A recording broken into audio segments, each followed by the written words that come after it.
Shalom, Shabbat Shalom, Israel partners, and welcome. Welcome to our weekly report brought to you from Jerusalem, from my home. And I really want to speak about what's going on in the international arena in this last week.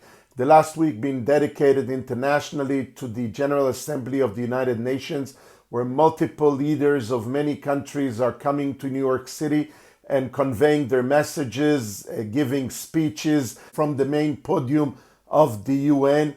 And I was thinking and hoping that they will deal with the major issues of the world. You know, the war that is taking place between Russia and Ukraine almost 4 years, when hundreds of thousands and maybe millions of people been already deported from their homes. Thousands of people were killed in this war.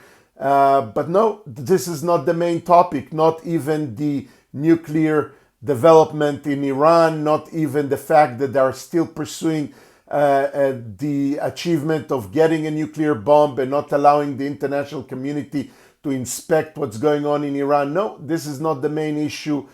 Other conflicts around the world, which are major conflicts, like in Nigeria, where Boko Haram is an Islamic organization that is kidnapping and killing Christians. No, this is also not the main topic. The main topic that the world is always concerned about and massively concerned about in this meeting is what's happening in Israel. And not only what's happening in Israel, is the fact that so many countries decided right now, in the midst of the war in Gaza, almost 2 years, where still we have Israeli people kidnapped as hostages in the tunnels of Hamas in Gaza.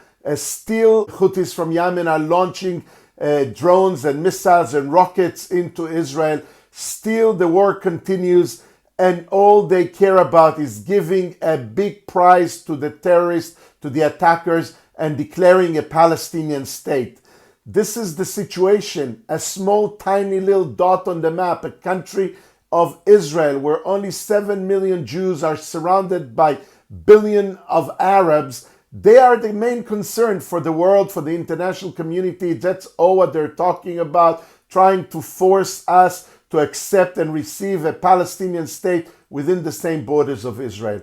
I'm waiting for the speech of Benjamin Netanyahu, our prime minister, but I didn't want to wait and give the report. I wanted to speak before so I can ask you all to pray together with us that he will bring a bold message against the enemies of Israel, and the way of the Lord God will prevail over the enemies. Amen and amen.